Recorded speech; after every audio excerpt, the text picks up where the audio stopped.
You might try and get a shortcut to take you home quicker just for it to end up being a shortcut. Let me tell you how a man got possessed by a jinn because he tried to go home quicker. Now, one of my followers, his uncle lives in Djibouti.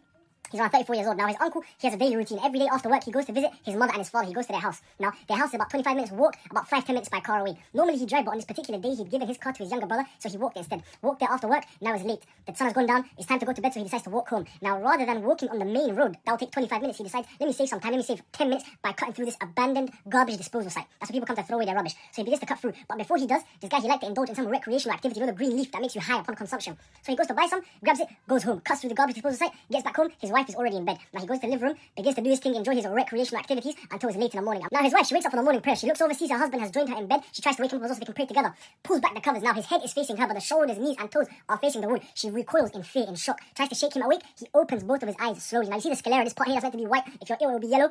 For him, they are blood red. They are a bright red colour. He's looking straight through her. He's not even processing the fact that she's there. He's looking through her body. Now, she calls up his parents because she's shocked. His family comes over. Parents, cousins, siblings, they all come rushing over. Now, when they get to the house, they try to wake him up. He's not waking up. So they pick him up off the bed and he begins to scream and shout and thrash. He's throwing people off him with the strength of 10 grown men. He's throwing people off him. They bring him downstairs to the living room. Now, while they're doing this, the guy's father, the uncle's father has called up the sheikh. He tells him, there's a big problem here. Please pull up to the crib. Guy comes up to the house. The sheikh comes to the crib. As soon as the sheikh enters, the guy's facing, his body's facing the door, head's facing away from the door, but he turns his head 180 degrees like an owl to make eye contact with the sheikh. Now, when the sheikh arrives, he asks for a jug of water. The family sit down, they begin to recite Quran, start splashing it onto the uncle. Now, every time the water hits the guy's skin, he begins to scream, a visceral, guttural scream from the depths of this guy's soul. Now, the sheikh's peppering him with questions for a good 2 hours, asking him, who are you, where did you come from, who sent you? Eventually, they find out from the jinn. The jinn, eventually, after 2 hours, the jinn says, I chased this guy down because he made me angry, he enraged me. Sheikh asks, what did he do, how did he make you mad? He says, this guy entered my home. Earlier today, he entered my home unprovoked, he trampled all over me unprovoked. I did nothing wrong. He came, stomped all over me, so I chased him down, and I've taken his body now. After another several hours, by this point the sun's well up, the sun's risen already.